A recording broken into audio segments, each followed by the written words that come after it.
Well, hey again, everyone. This is Bob from Bossrox DIY Solar. And several years ago, I made some videos on putting together these hot water heater collectors. And I didn't go into too much detail on how the technical side of it works. And I thought I'd do a video on that today. So you guys that may be wanting to build something like this will have a better understanding how everything goes together.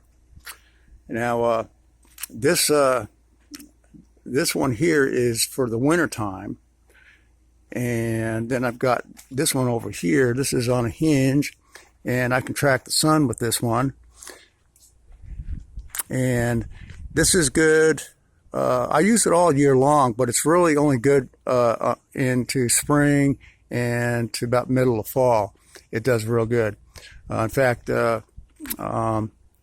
today it was totally sunny out, no clouds. There's some clouds out right now, but it was totally sunny. And at the angle that I have this at right now, I started out a little bit lower for the morning sun, then I've raised it up now for this time of the day. But by 11 o'clock, I had 140-degree water in my water heater tank. So this thing puts an outrageous amount of hot water in your tank if you got it tracking. Now, you can set it up without a tracker. Just put it on the southerlymost place that you can find, and it'll do pretty good. It won't be effective until late mid-morning into about the middle of the afternoon, and it'll do a pretty good job there. Probably better than I might expect.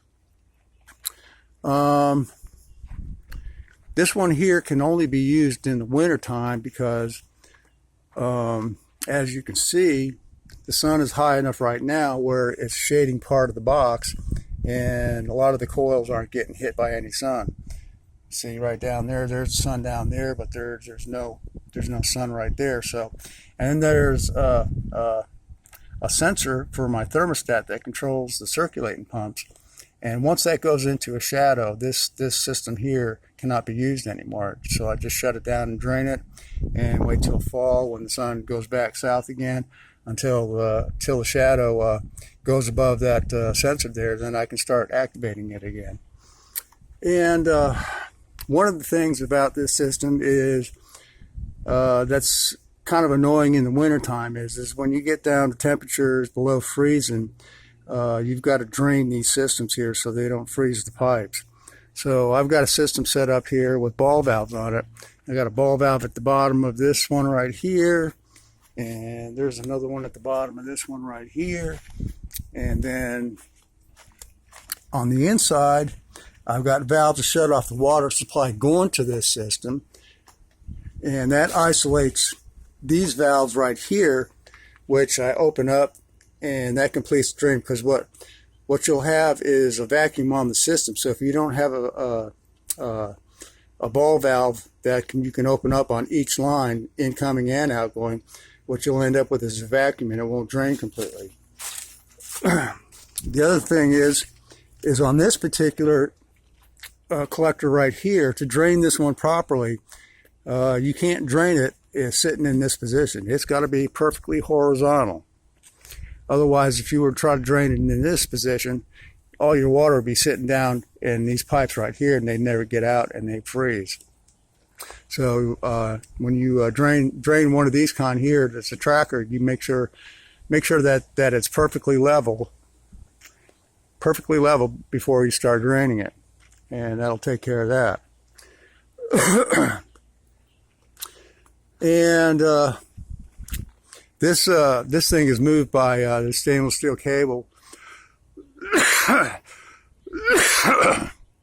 that goes up to that hoist right there, and then it comes back down to this winch right here, and that's how I move it back and forth to track the sun. And we'll go inside and look at the electrical part of it. Get my headlamp on here because I'm going to need to go underneath the counter here to see the pumps and all that. Okay, Now, there's the water heater, and there's the pumps, and here's the isolation valves for the inside to shut the system on and off from the inside. And each one of these pumps has a solenoid valve on it that's hooked to a thermostat, and it also has a check valve on it. Now, when I say check valve, I mean check valve, not a backflow valve. There's a difference between the two. A backflow valve has a stronger spring, and these pumps just don't have the PSI to break the pressure of that spring. So whenever you install this system, you've got to use a check valve on it. And the reason why you need to use a check valve is, for some reason, and I didn't know this, but I thought when the solenoid valve was closed, it would prevent anything from backflowing into the other side of the system, but it actually doesn't. Like, for example, if my winter heater is running, but the trackable one isn't running, what will happen is, without that check valve, is once it starts running, it'll backfeed into this, the trackable collector, and it'll cool it down. So it'll have trouble making hot water. So that's the reason for the check valve in there. And then the other important thing is your input into the collectors has to come from the cold side of the water heater. And probably a lot of you don't know this, but on all water heaters, on the cold side, there's a tube that drops all the way to the bottom. And when you're heating up water through a solar system like this, you want the coldest water going into your coils, because if you were to take it from the hot side, it would not be very effective. And the other thing is too is if you don't have the capability of monitoring and adjusting the system as needed, you can easily get the water heater temperature in the tank above 160 degrees. And this is both connected electrically along with the solar water heating. Although it's the electricity is turned off unless I turn it on manually.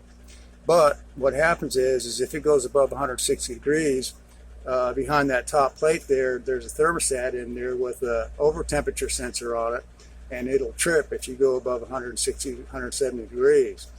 And you'll know that because on a cloudy day, when you can't make any hot water with your solar collectors, and you go to switch it on from the electric, and you're not drawing any power, that's the reason why, because that switch is tripped. So you got to take the cover off and press that red button on the thermostat to reactivate it. Now, the system is controlled by these thermostats here, and what you've got to do to set this up properly, well, let's start out this way. Up here, I've got a temperature reader that tells me what the temperature of the water in the tank is. But I've got it set up so that it reads both the top temperature and the lower temperature. And I'm going to take the switch right here and switch to the lower sensor. And you can see the difference between the lower and the upper, 113 and 153. That's a 40-degree difference.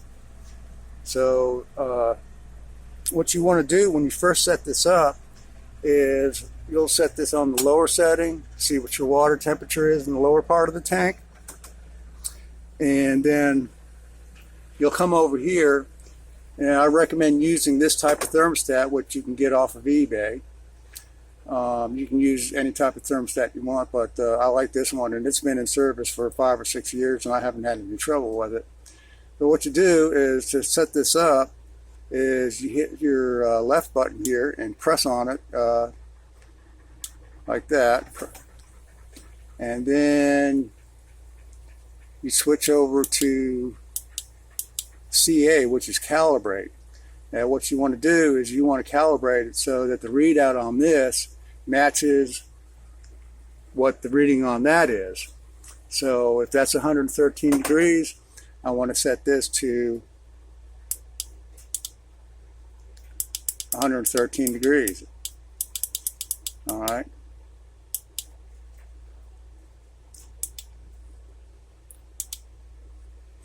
Now, the other thing is the spread between when it comes on and turns off.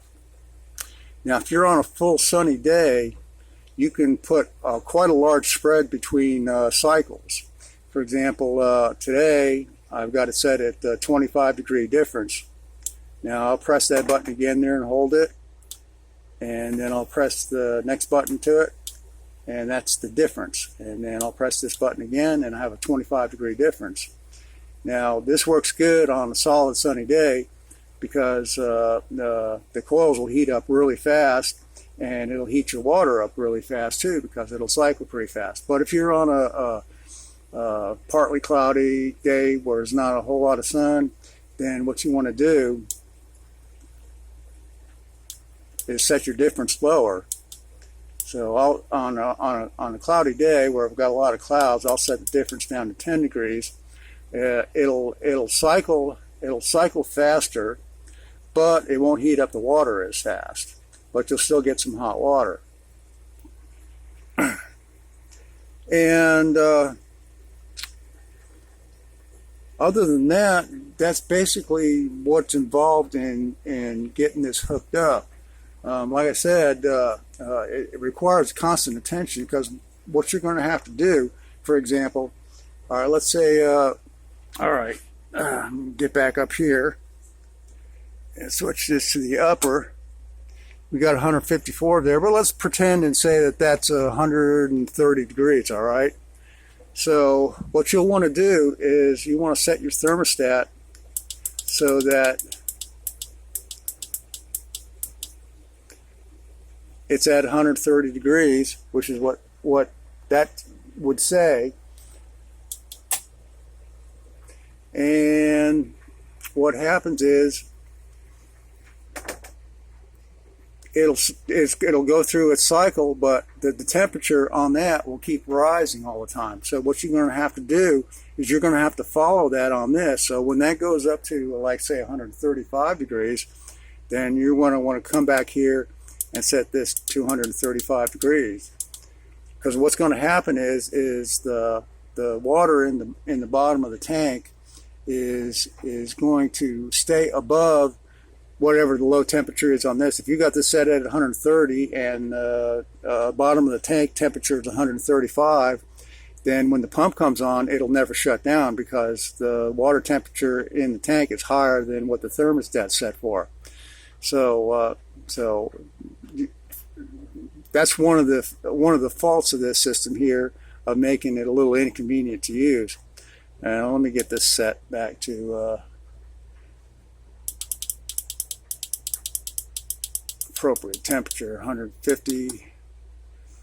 Okay, so, and set the difference on this back up 25 degrees.